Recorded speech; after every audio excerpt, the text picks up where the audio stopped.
आपको क्या लगता है कि सफलता के लिए सबसे जरूरी चीज क्या है? रॉबर्ट ग्रीन के अनुसार यह एक कौशल है।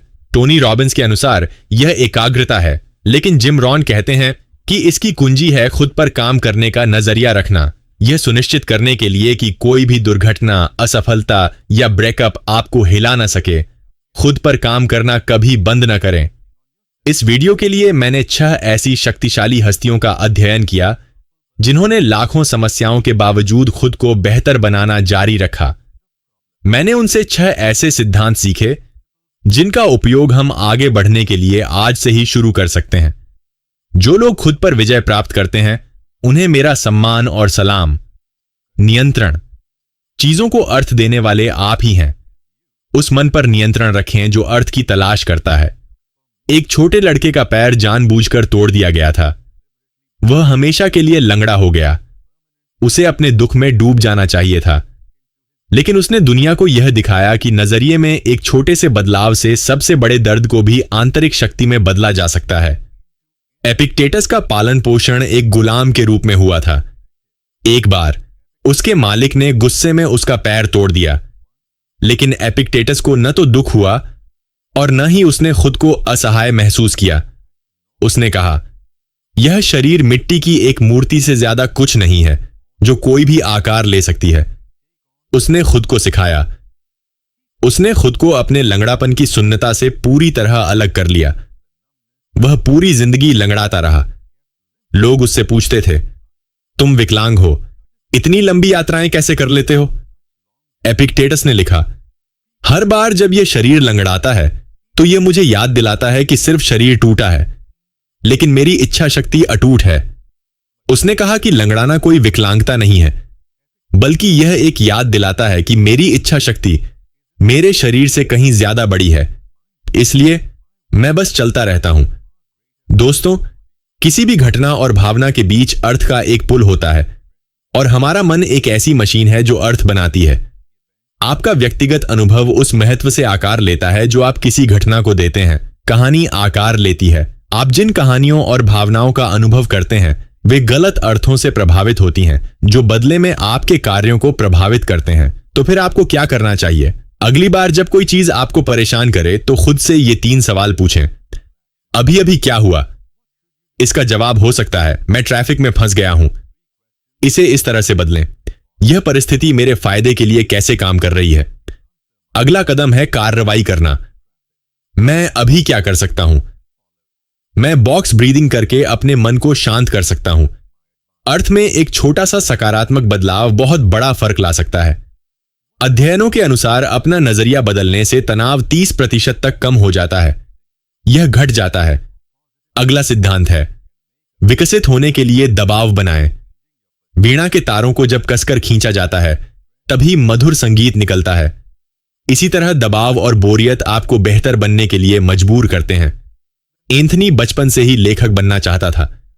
एक टीवी दुर्घटना में उसके माता पिता की मृत्यु हो गई। 12 साल के उस लड़के पर अपने छोटे भाई बहनों की जिम्मेदारी आ गई। 2-2 नौकरियां करने के कारण उसे पढ़ने या लिखने का मुश्किल से ही समय मिल पाता था। फिर एक दिन उसने फैसला किया कि वह काम के बाद हर रात 500 शब्द लिखेगा और 1 साल में एक किताब पूरी करेगा। हालांकि थकान के कारण वह लड़का 8 महीने यूं ही बीत गए, क्योंकि मैं उस दिनचर्या को बनाए नहीं रख पाया। फिर अचानक एक दिन मैंने फैसला किया कि अब बहुत हो गया। अब से हर रात मैं बैठूंगा और 15 मिनट में 250 शब्द लिखूंगा। ऐसा मैं रात में 3 बार करूंगा। कुल मिलाकर यह हर रात 750 शब्द हो जाते हैं।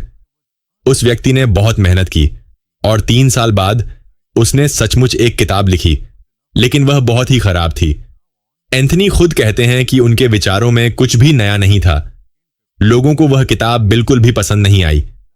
फिर भी मैं इसे एक सफलता मानता हूं। उन 60 दिनों के तनाव के कारण मैंने तेजी से सोचना और तेजी से लिखना सीखा। इसने मुझे यह सिखाया कि चाहे मैं कितना भी थका हुआ क्यों ना हो, मुझे बस बैठकर लिखते रहना है। इसने मुझे बदल दिया। मेरी अपनी पहचान भी बदल गई। मैं सिर्फ एक आम इंसान से एक लेखक बन गया। उसी प्रतिभा के दम पर मैंने 47 किताबें लिखी। दोस्तों, मुझे एंटी फ्रैजिल किताब में एक अद्भुत शब्द मिला जिसका नाम है हॉर्मेसिस। हॉर्मेसिस इसका मतलब है कोई ऐसी चीज जो ज्यादा मात्रा में हानिकारक हो लेकिन कम मात्रा में फायदेमंद हो। ठीक वैसे ही जैसे सही मात्रा में तनाव और बोरियत आप में बदलाव और विकास की प्रेरणा जगाते हैं। जैसा कि एंथनी कहते हैं, हम 2 काम कर सकते हैं। पहला, अपना दबाव और बोरियत खुद चुनें। अपने मन को सुख सुविधाओं में बहुत ज्यादा डूबने न दें, क्योंकि जब दूसरे हम पर पाबंदियां लगाते हैं तो हमारा अहंकार, हम उसका विरोध करते हैं। लेकिन जब आप खुद पर पाबंदियां लगाते हैं तो आपका अहंकार सकारात्मक रूप से विकसित होता है। दूसरा, थोड़ा दबाव बनाने के लिए कुछ स्प्रिंट वर्क करें। अगले 30 मिनट में लगातार 5 पेज लिखें या 10 मुश्किल सवाल हल करें। उस दबाव के कारण आप धीरे धीरे बेहतर होते जाएंगे। तीसरा नियम है छोटे छोटे वादे करना सीखना। यूरोप में एक मशहूर रस्सी पर चलने वाला कलाकार था जो जमीन से 150 फीट ऊपर बिना किसी सहारे के चलता था। उसे कई चुनौतियों का सामना करना पड़ा। उसने बहुत सारे करतब दिखाए, लेकिन वह कभी भी खतरे में नहीं पड़ा। तब एक मनोवैज्ञानिक ने एक चालाक तरकीब सोची। उन्होंने एक प्रयोग के नाम पर एक बहुत बड़ी चीज तैयार की। उन्होंने एक सेफ्टी नेट लगाया। उसी दिन वह कलाकार अपनी जिंदगी में पहली बार गिरा। उस रात कलाकार ने अपनी डायरी में लिखा, जब नीचे कोई जाल नहीं होता तो मेरा मन जानता है कि गिरने का कोई विकल्प नहीं है। यह पूरी तरह से चलने पर ही ध्यान केंद्रित करता है। लेकिन जैसे ही जाल लगा, मेरा मन अनजाने में ही 1% ढीला पड़ गया। अगर हमें अपना पूरा ध्यान और प्रयास लगाना है तो हमें खुद को बार बार प्रतिबद्ध करते रहना होगा। इसकी शुरुआत छोटे छोटे कामों के लिए छोटी छोटी प्रतिबद्धताएं करने से करें, जिन्हें माइक्रो कमिटमेंट्स, सूक्ष्म प्रतिबद्धताएं कहा जाता है। दोस्तों, मैं यह बात इसलिए दोहरा रहा हूं क्योंकि मैंने इस तरीके को थकाने वाले और मुश्किल कामों के लिए आजमाया है। मैंने ऐसा करना शुरू कर दिया। इस तरीके ने मुझे हमेशा नई ऊर्जा और एकाग्रता का एहसास कराया, खासकर दोपहर के खाने के बाद, जब ध्यान लगाना मुश्किल होता है। काम बहुत तेजी से पूरे होने लगे। अगली बार जब आप कोई काम शुरू करें तो खुद को ये 3 निर्देश दें। शुरू करने के लिए कहें, बस अब यही करना है, मुझे अभी इसी पल काम शुरू करना है। दूसरा, जोर लगाओ, अगले 30 मिनट तक मैं अपनी सीमाओं को चुनौती दूंगा। तीसरा, मुझे अपना सबसे बेहतरीन काम करना है, क्योंकि अब औसत या आधा अधूरा काम करने का कोई विकल्प नहीं बचा है। 100% माइक्रो कमिटमेंट के लंबे समय तक चलने वाले फायदे होते हैं। यह आपकी सोच, माइंडसेट को बदल देता है। आप सभी अवचेतन रूप से बड़े लक्ष्यों के प्रति प्रतिबद्ध होने लगते हैं। अगला सिद्धांत है तेजी से सीखने के लिए जोखिम उठाना, क्योंकि सफलता कोई संयोग नहीं है, यह संभावनाओं का एक समीकरण है। जॉर्डन पीटरसन के अनुसार जिंदगी लूडो के खेल जैसी है। आप जितनी ज्यादा बार पासा फेंकेंगे, आपके जीतने की संभावना उतनी ही ज्यादा होगी। सबसे बड़ी बेवकूफी आप यह कर सकते हैं कि आप अपनी बारी का इंतजार न करें। याद रखें, जोखिम न उठाना ही सबसे बड़ा जोखिम है। माइकल जॉर्डन ने अपनी जिंदगी में 9000 से ज्यादा शॉट मिस किए और 300 से ज्यादा मैच हारे। कई बार तो पूरी टीम उन्हीं पर निर्भर होती थी, लेकिन फिर भी वह आखिरी शॉट चूक जाते थे। उनकी टीम कई सालों तक सेमीफाइनल से आगे नहीं बढ़ पाई, लेकिन हर हार ने उन्हें तोड़ा नहीं, बल्कि उन्हें तराशा।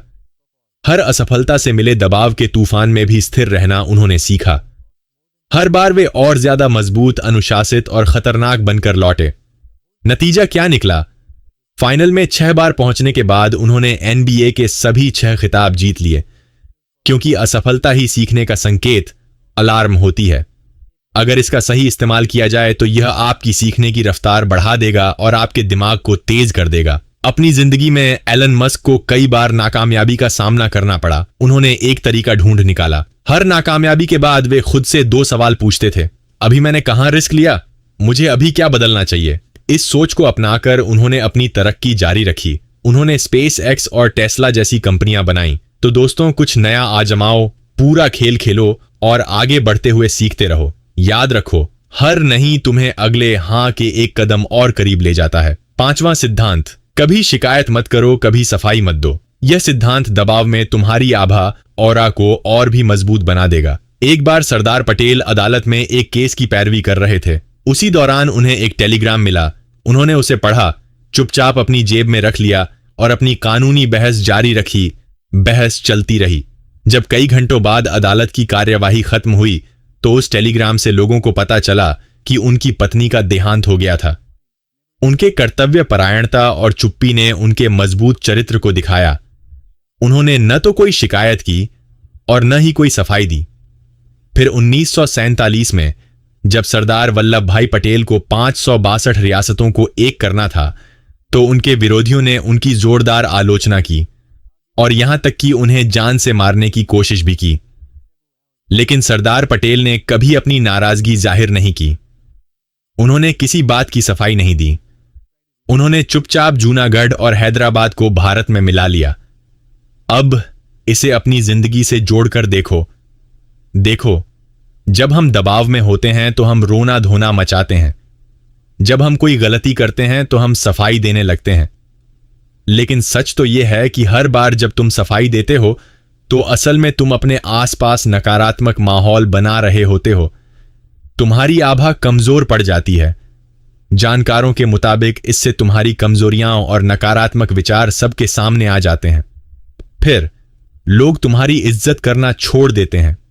इसलिए इस आदत को तोड़ो। दबाव में आने के बजाय शांति से जवाब दो। जब तुम्हारी आलोचना हो या तुम पर हमले हों तो बस मुस्कुरा दो। गहरी सांस लो। अपनी आवाज को स्थिर रखो। अपना पूरा ध्यान सिर्फ उस एक बेहतर और संतुलित कदम पर लगाओ जो तुम अभी उठा सकते हो। हां, अगला सिद्धांत है गहराई में जाने की अपनी क्षमता को निखारना।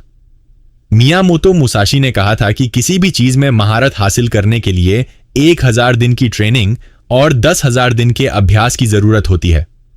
आखिर तक खुद पर काम करने का मतलब सिर्फ लगातार नई चीजें सीखना ही नहीं है, बल्कि सालों तक किसी एक सार्थक हुनर, किसी एक कला या किसी एक अंदरूनी खूबी को सचमुच निखारना है। आपकी असली ताकत एक ही तरह की प्रैक्टिस, सुधार और बारीकियों को दोहराना है, जो बाहरी दुनिया को शायद बोरिंग लग सकती है, क्योंकि ऊपरी तौर पर सीखना आपको बस व्यस्त रखता है। हालांकि अगर आप गहराई से सीखना चाहते हैं तो आपको सीखने के नए तरीके अपनाने होंगे। बस थोड़ा सा आपको खुद को बेहतर बनाने के लिए जोर लगाना होगा। इसीलिए गहराई आपको खास बनाती है। यहां एक काम की सलाह है, कोई एक हुनर चुनें, 30 दिनों तक उसमें पूरी तरह डूब जाए। हर दिन कुछ नया सीखें, बेहतर बने और खुद से पूछें, इसे और भी बेहतर बनाने के लिए मैं किस तकनीक का इस्तेमाल कर सकता हूं? मुझे कौन सा नया तरीका आजमाना चाहिए? जो लोग गहराई तक जा पाते हैं वही लोग आखिर तक आगे बढ़ते रहते हैं। संक्षेप में दोस्तों, सबसे पहले अपने अर्थ निर्माता मीनिंग मेकर पर नियंत्रण रखें। आप ही भावनाओं और असल में जो हो रहा है उसके बीच की कड़ी हैं। अगर आप किसी चीज का सकारात्मक अर्थ निकालते हैं तो आपके लिए सब कुछ अच्छा होगा। कहानियां अच्छी भावनाएं और बेहतरीन काम करने की प्रेरणा पैदा करती हैं। जब भी कुछ हो तो हमेशा खुद से पूछें, इसमें मेरे लिए क्या है? इसके बाद खुद पर बदलाव लाने का दबाव डालें। जड़ थोड़ी मात्रा में भी जमा हो सकता है। दबाव और बोरियत के कारण आपका विकास होना जरूरी है, इसीलिए खुद पर अपना दबाव डालें। दूसरों की नकल करने के बजाय खुद को विकसित करें। छोटे छोटे वादे करना सीखें। प्रतिबद्धता में 1% की भी कमी आपके प्रदर्शन को खराब कर सकती है, इसलिए खुद से कहें, अब मजबूत बनो और तुरंत काम पर जुट जाओ। अगला सिद्धांत, तेजी से सीखने के लिए जोखिम उठाए। आप जितनी बार पासा फेंकेंगे आपके जीतने की संभावना उतनी ही ज्यादा होगी। हर असफलता के बाद खुद से ये सवाल पूछें, इस प्रयोग में क्या जोखिम थे? मैंने इससे क्या सीखा? अगली बार मैं क्या बदलाव करूंगा? कभी शिकायत न करें, कभी सफाई न दें, क्योंकि इससे आपकी ऊर्जा खत्म होती है और आपका प्रभाव और कमजोर पड़ता है। तनाव में भी एक मजबूत चरित्र वाला व्यक्ति शांत रहकर प्रतिक्रिया देता है। जब आपको आलोचना मिले तो मुस्कुराएं, गहरी सांस लें और फिर अगला संतुलित कदम उठाइए। अगला नियम है किसी भी चीज की गहराई तक जाना सीखना। आप अपनी गहरी सीख, डीप लर्निंग की वजह से ही सबसे अलग हैं। कोई एक हुनर चुनें और 30 दिनों तक हर दिन उसकी गहराई से प्रैक्टिस करें। दोस्तों, आप बिना थके, बर्नआउट हुए, पूरी लगन से काम कर सकते हैं और हर दिन अपने रोजाना के लक्ष्य पूरे कर सकते हैं। असली सीख इसी में छिपी है। अगर आप चाहें तो टाइम पिरामिड के 4 नियमों का पालन कर सकते हैं। मैं अपने काम से जुड़ी कहानियां आपको सुनाता रहूंगा। हम हिम्मत, काम करने की लगन और अपनी बुद्धिमानी के दम पर जीत हासिल कर सकते हैं।